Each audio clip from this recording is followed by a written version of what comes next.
It is another interesting day in the workshop. It is 8 million degrees outside. It feels like you're walking through a wet fart. And I'm in my workshop for good reason. So I am not at the flying field trying to fly the Minuettes for good reason because of the weather. It's windy, it's calling for rain, but it's too hot to rain. It's a really weird spot, so it's just not good to fly. So I haven't been able to resolve my issue yet, but let's talk about a couple of things just because they're relevant. So first and foremost, I have to say that it is nice to finally have both wing sets done. Yeah, being able to have both of these wing sets done has been a chore. It's a lot to paint all of this stuff. So huge thanks to my buddy Dan.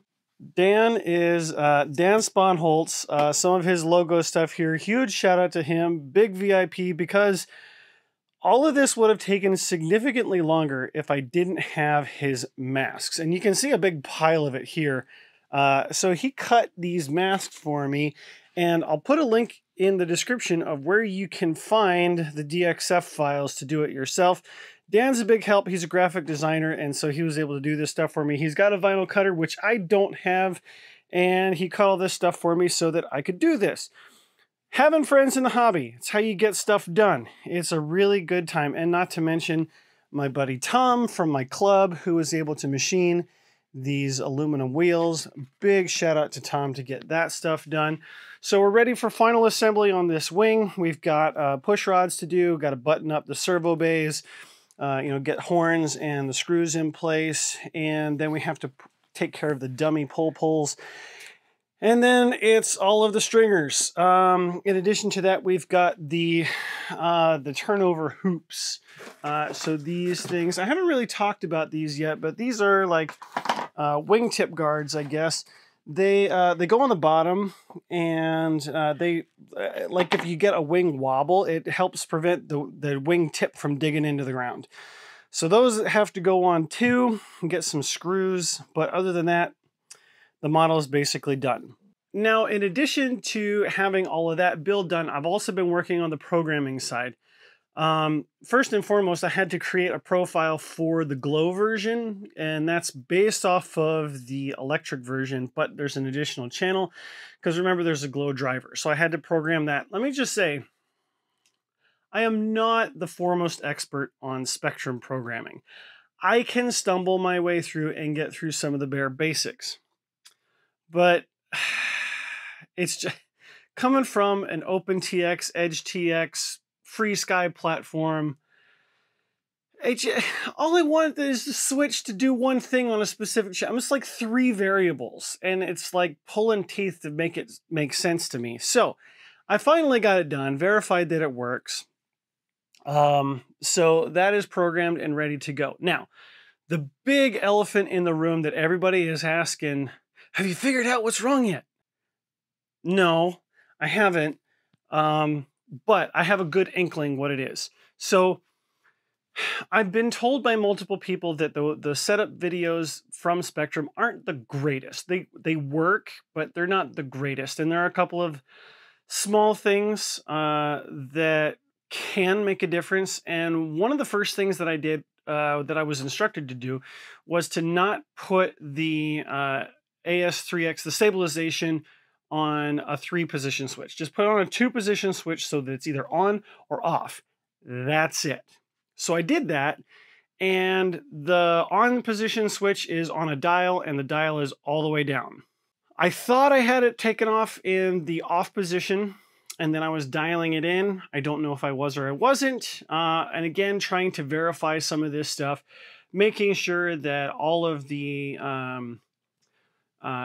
control surface deflections are appropriate before setting this up. That's really important. So what I'm doing is I've got in my brain how to set up this AS3X stabilization, whatever. And what I'm going to do is I'm going to factory reset that so that it doesn't exist at all. Okay. I'm going to fly without anything set up at all. And then I'll go through. if I need to. Okay. So that's just going to be, for me, it makes the most sense now that I know more about it. So that's really what I'm trying to convey. I didn't have enough information to really pass judgment. I hope I conveyed that in the last video on the Minuette. I don't know a whole lot about these stabilization systems. I just don't use them. And that's part of the learning curve for me. And so for those who are like trying to pass judgment or making comments about, oh, just rip that stuff out. Again, this model is not going to just any person. It could be a beginner, it could be an advanced pilot. I don't know. And I'm just trying to do my best, my due diligence with the technology that I have been given to set this person up for success. Okay. Now, enough talking head. Let's talk more about airplanes. Moving through the previous video that I did about different projects, I talked a lot about the Falcon, and the Falcon is ready to go. Oddly enough, I have a Falcon prop on the plane now, and it's nice scale prop. I love this prop, and I've done some prop data. The problem is tuning this engine is kind of a pain in the butt because of where the adjustments are for the carburetor. So you can't adjust it while the engine's running because when you take the cowl off, the screws are this way through the prop arc. So it's like such a pain in the butt, but this prop works well within the power band of the model, and I'm happy with it. So I'm rolling with it. And in addition to that, I still haven't fixed any of the flying wires. So that is still to be done too. There is an upcoming event later in the summer, I think September, at the local airport where I want to have this model on display, possibly fly it for demonstration. So I'd like to be able to get that fixed up still and do at least one test flight before I do that, just to verify that all the wing incidence change is going to be fine based off of the new struts that I've built and everything else. Okay. So looking at my racks and everything else, I have all my models inside at this point. And so you'll see that there are a number of them that are missing. And I've basically sold everything that I'm going to sell. I still have my Corsair, but that's pretty much been spoken for. And I have goodies in this stack. Okay, I don't know how much you can tell, but I have goodies in here, and pay no attention to those boxes there. And what we're going to focus on is this. This is going to be the next build. Now, the build is not going to be super detailed, okay? The build is, as I teach, it's a means to learn a new technique. So the next big build will be special. Now, I say special, I mean, it's a project, okay? It's a big build. It's a detailed scale build, and I think you guys should be excited for it. 2 boxes I pointed at previously, yeah, they're part of the build. But in order to get there and what I want to accomplish on that build, I need to learn a new technique. And that technique is a covering technique. You guys know that I love my fiberglass and my paint. We're going in a different direction, okay? We need to perfect our skill of covering. And in order to do that, what I'm going to be doing is using dope. So I'm going to use some SIG coverall. I'm going to dope the model. And in order to learn how to do that, I'm going to use the chaos to do that, to accomplish that, to learn how to do it. It's going to be my study. Because everything about the old school model work stuff, I've learned how Mark assembles his models. Yeah, the chaos may be a little bit different, but I can get my way through it pretty quickly. Let me show you actually what the chaos is going to replace. So buried back in here, we've got a SIG something extra that is my glow plane, okay?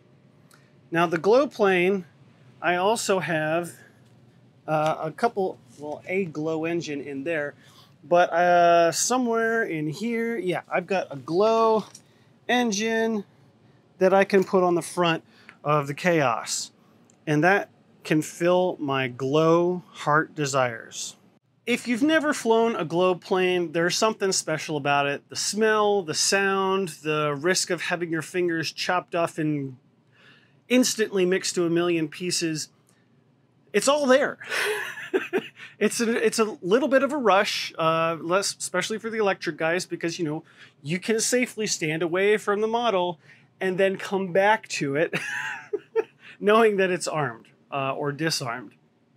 So the something extra is an old model. It's been crashed a number of times before it came to me. I've crashed it once, I think, and fixed it. I've done some recovering. It's time for the model to be retired. I don't feel tremendously safe flying it, but I still want to have a nice, speedy, sporty glow plane to fly, because that's how I feel glow should be, especially on a two-stroke glow, like that noise and the smell. Anyway, so that is what the Chaos is for. But it also feels the need to study how to do this covering. So I'm going to take you along that journey. There may be some fill here. Well, there will be some fill in here and there of different projects, things going on in the sidelines, but that is to come. And then by the fall, I should be starting to get onto the big project, because I don't imagine that the Old School Model Works Chaos is going to take me tremendously long to build. Anyway, it's laser cut balsa. It's pretty straightforward to do, okay? At least for me, I've done it enough times. I mean, wax paper. You use wax paper, Brian. Okay. That also being said, since the Minuette is being wrapped up, I also have another season coming. We've teased this a little bit on the live stream already. We have another season of the Dubro Masterclass that is going to be coming, so I'll be working on that as well. More details to come there, but that's going to be super fun. More opportunities for you guys to win stuff from Dubro, all right? It's going to be a lot of fun. We're going to be talking about some new techniques and some stuff that you too can plan for moving forward in the not too distant future. So that is pretty much it. That's all I really want to tease you guys with, because there is some really amazing stuff coming. I've sold so many models that I've spent a lot of money. I've spent a lot of money on stuff, and I'm still spending. All right, guys, it's part of the hobby. I'm growing. I'm getting more complex. I am going to be getting into some really advanced stuff. Hope you're ready for this ride, because I sure am excited for it. So until next time, guys, keep flying in this summer, all right, and repairing in this summer your flying works of art.